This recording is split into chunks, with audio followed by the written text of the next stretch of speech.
No. I think I'm in denial. No. Didn't happen. It can't be that the one freaking survivor is the guy that looks like he has a toupee on top of his hair. It's not fair.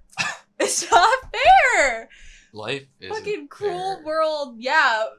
Shit. You created it to be this way. Fuck.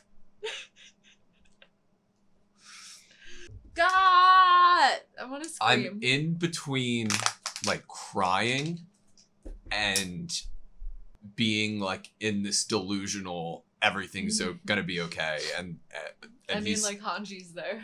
And Armin's alive.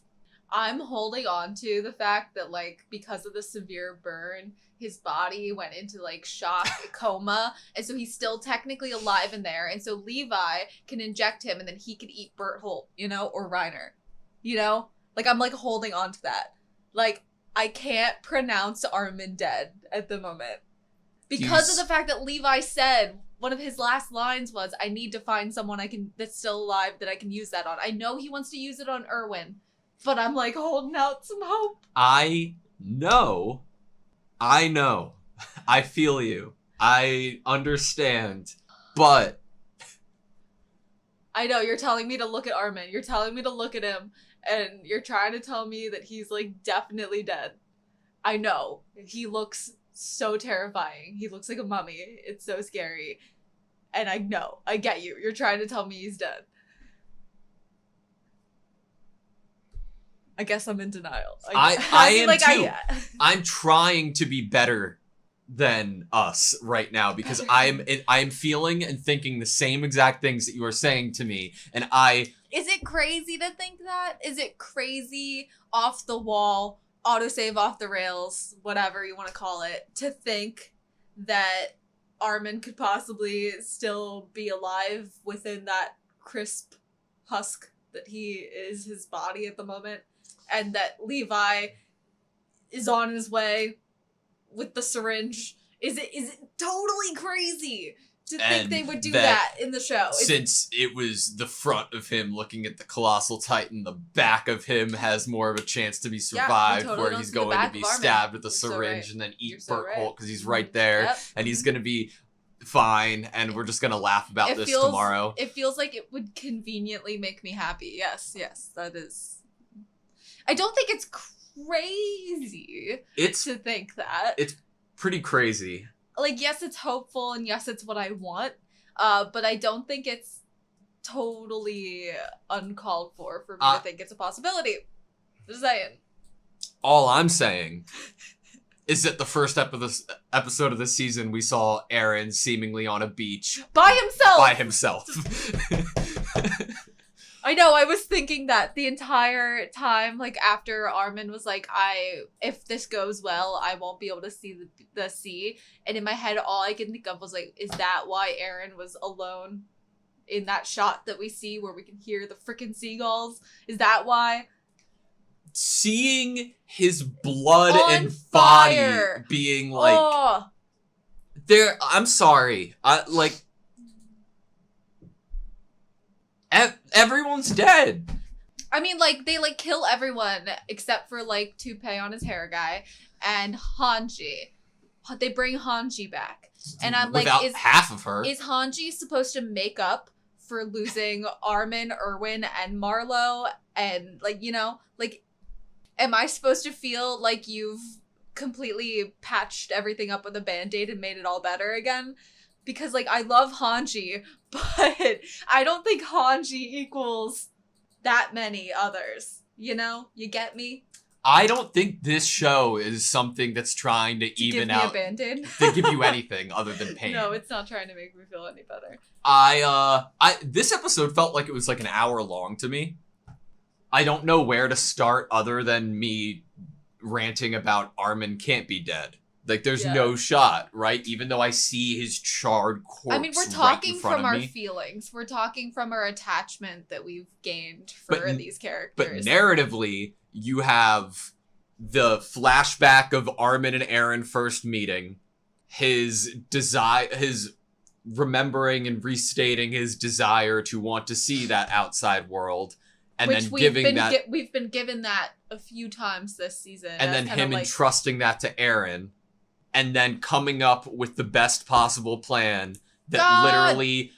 Yeah, it fucking seems like he's dead. It seems like they did everything right just to kill him. I know. It seems like good writing. Wish it wasn't good writing. Fuck good writing. Give me give me bad writing. Keep all the characters I like alive. Okay.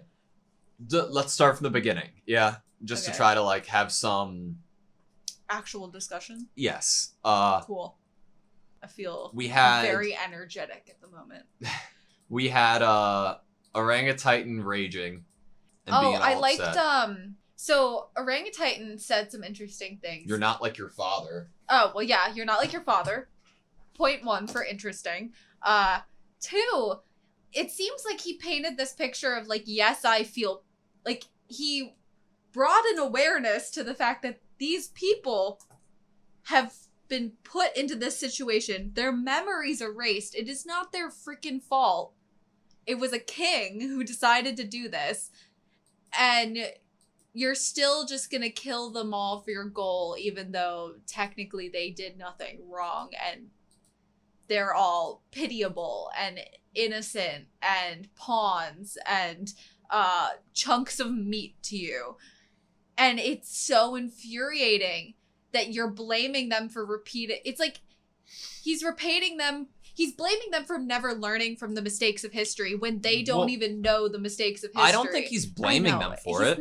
That's not the right word, but he's saying to never learn from the mistakes of history. And I'm like, dude, they don't know. They don't know the mistakes. But so like that's something that like I hear a lot in like IRL, like learning from history, not repeating the same mistakes. If they had the memory of history, what in history would change what they're doing right now? What we don't know because we don't know exactly what memories were erased. Well, no, exactly what memories were erased, like specifically that would change what they're doing right now. Well, something's repeating. What's repeating? What does Zeke? What's his ideal for what the scouts are doing right now? Would he be happy if they laid down their weapons, walked up to him and said, "What's up?" Like, well, no, because they came to wipe out everyone. Yeah, they didn't care if everyone. Why not just have everyone learn the truth and bow down to you? And Yeah. Why do you have to kill all of them? Do you just want to start over? Isn't that possibly redoing a mistake or something? Like, how are you any better than King Reese, who stole their memories, if you're just gonna wipe them all out and hope humanity starts over again? Again, because if it was something that was up in the air, then he could try to be like, give me the power because we need it for this or whatever. To me, it like all has to tie back to the whole like prophecy or like them knowing something's gonna happen, them knowing and that is going to happen for sure and has been foretold, and they need to do this. Something is inevitably going to happen, and it is going to be it's going to be caused by the humans within this society. And I think more particularly Eren, because he's the one with the power. But I got the power. But here's the question: what in history would make them change that? Like, what, like, has the thing that is going to happen, has a similar thing happened before? That's what I keep going there. I keep getting the vibe that this is, like, another attempt or something similar has happened where a civilization of people has been set up within kind of the confine of walls and being protected from Titans in some regard. I keep getting the vibe that maybe that has happened before or something very, very similar to what we're currently experiencing. But then I'm also like, but why is it happening over and over again? What would be the catalyst for that? Is it a massive experiment? Is it people just want to have the power where they can have all of these people under their rule and they can keep them all confined and tax money? Like, he is like, they're going to send every last person, woman, child, they're gonna send everyone to their death charging. Like, but you're just gonna kill them anyway, so why does it matter if they're charging or not? Also, like, what's the alternative? Like, why is it so bad for humans to want to fight for a better life? And what's he gonna do to them if they don't charge? Probably still kill them, right? Yeah. I mean, he has been turning some of them into Titans, so it might be that he was just gonna try to turn everyone that didn't fight into Titans. Maybe he sees that as a way of, like, a savior complex type thing. Well, I don't think he wants to necessarily kill all of them. I don't agree with that. I think that killing them all is just so happens to be a result of trying to get the power that Eren has currently. Gotcha. Because they didn't go to Eren. I'm only going by the lines that Berthold and Reiner told us about wiping out humanity. But they didn't know who had the power yet. They didn't know where the power lied. Mm-hmm. But they did say that if they had Eren, they might not have to keep... That's what I'm saying. Yes. You're right. Okay. And, I wasn't recalling that. And Orangutan wasn't like, yo, Reiner and Bert, let's head out and go to them. They were like, no, they're going to come to us. We can sit here and wait for them. So they're, in their minds, if it's people that fight and it's like scouts or military police or people of like upper echelon kind of in the society, then those are okay to kill. Hopefully if they got down to the women, children, common folk, people who aren't going to fight back, they would be spared. I still wonder if the goal would be to turn all of them into Titans. Everybody would be killed, regardless of who they are, if they got in the way of their goal. Okay, yeah. But then after the goal's achieved, then it's fine. The coordinate, then what? What would you do with them? All of these people? Probably nothing. Like you leave them? Yeah. Like I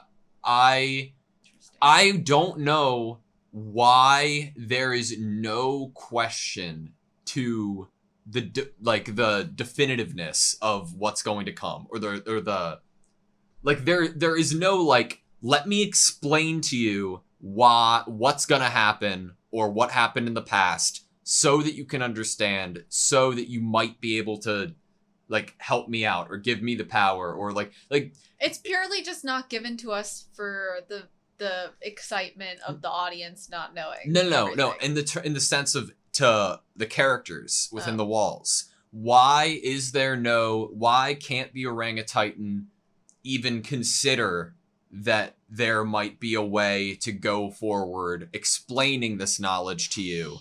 Like what? Like, why is it so for sure? Why is it so definitive? Why is it... Well, I'm going to bring something back up. Remember when Marco was killed? Yeah. They were talking about how all of the people in this society were evil and filthy. That's true. So I think we were forgetting to consider the fact that the orangutan probably thinks of all of these people, even the common folk, women and children, as inherently... filth. Yeah. Apparently his father gets worked up. Yeah, I'd be scared to meet his father. Gosh, oh my god. And they showed Hitch multiple times. I'm like, you're just trying to kill me because there was a possible love there. Because they were all like, before they left, they were like, Marlo, she probably likes you. What are you doing about that? And he was like, what are you talking about? And then she's who he thinks about. Yeah, and I know. The fact that he wishes he was also in bed sleeping and stuff, and I'm like, oh my god, this is gonna murder me. He got hit right in the face. Yeah, that's death. That's death. Like, that's death. At that velocity? Yeah. I don't think, you know how we were like, orangutan could very well be related to Eren and Grisha? Yeah. I don't think Grisha is the orangutan's dad because it doesn't line up. For me, though, it would seem you're not like your father. I feel like brothers make sense to me because of mainly because of Yuri. Again, it could be any family member. Historia's father, and they're kind of like, and more as a parallel, it would make sense to me if we had like two brothers, in terms of like running the societies, you know, and who with the both knowing the truth about the society and kind of being on possibly differing ends of it. Yeah. The Marlowe death was truly heartbreaking, like when you were bringing up Hitch the is Hitch gonna in be bed. upset. She's gonna be upset. She's gonna be really upset. I wonder if we'll see her reaction to that. He's dead, right? There's no way. Like, Who? you can't Marlowe? withstand that, like, that, how quick it came and how big of a piece, a chunk of rock Are you talking Marlowe? Yes. There's no way, right? I am very sure that he is very dead. Oh my god. And he, the orangutan switched up his pitching style, did a little change up, little curveball. Okay, he definitely, I was like, maybe it just grazed the side of his face. I think you're dead. That being said, who knows? Who knows? So this is when we're getting into the orangutan Levi fight, which might have been the most beautifully animated sequence in this entire series for me. It's up there. I'm just dumbfounded, and right after Levi it ended, I wanted to rewatch it. Mm-hmm. I can't believe the quality and how awesome this moment was. But the fact that it actually made the Beast Titan a little, like, worried. Yeah. I love the idea that Captain Levi, his name alone, is carried with such fear. And, like I love that. And that a human, this filthy race that you're trying to kill, is able to take you, who probably thinks he's hot stuff, down, you know? Like, obviously, yes, he gets away because of the freaking backpack titan. Fucking backpack titan. I was so happy that Reiner and Berthold were, like, telling him about it, though. Just the whole sequence, like, frame by frame of, like, it's all, like, if you do break it down, like, sometimes in like any animation, if you start going scene by scene, sometimes it doesn't seem so, like, crisp and attention to detail. They definitely, like, that reflection scene that you love so well, that is also with Levi, I believe.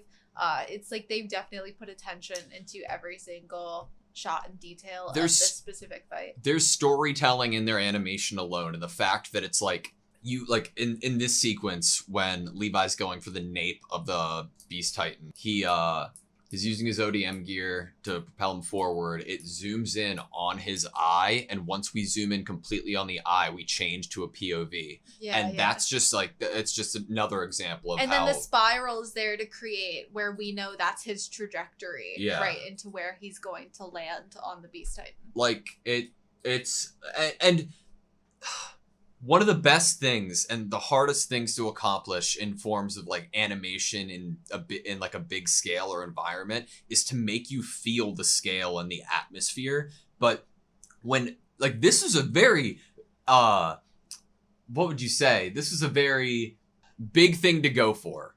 This is a very large idea to attempt at animation, to be able to, like, really feel the scale and all in one shot, like, feel the scale going down the orangutan's body and like and staying with it, and, like, as a viewer, it makes me feel like I know exactly where they are in every moment. Like, it's so awesome. I like, during the moment, one of the things that I wrote down, like, without looking at my paper, was jaw jiggle. Because jaw jiggle. Did we already miss it? Yeah. I think you did. I think I know whatever you're talking about. Yeah, so he fell. And, like, he hits the ground, and it just, like, jiggles and shit. It's so, it feels so, like, realistic. It's such a weird thing to say. Because there has to, if you fall with, like, high speed and you're heavy, you're gonna bounce up a little bit, you know? It's just, how can Levi not be, like, your favorite character, like, just from a cool, like, badass, oh my god, this is... If you were gonna pick, like, coolest character in the show, like, of course it would be him. Another standout to me while watching it that I scribbled down was when he lands after cutting through his hand. You can see the hair, like, kind of the strands. Yeah, like, awesome. It's absolutely remarkable. It's just so gorgeous. The rate that he is slashing it shows the Ackerman in him, because no one else could slash that much. And then he puts it in his mouth. Oh my god, it was so Epic. I mean, obviously, it like reminds me of No Regrets, right? And like that's just one of the only things I can compare it to in terms of the show. Levi goes right for areas that make me go, oh, you know, like in the mouth, through the neck. Oh.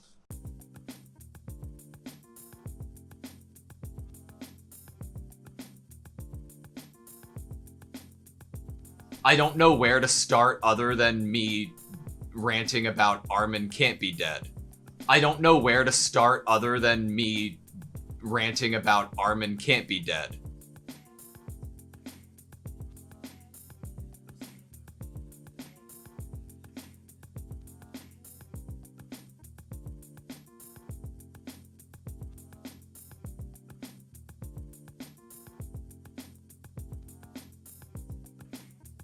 Ranting about Armin can't be dead. Ranting about Armin can't be dead.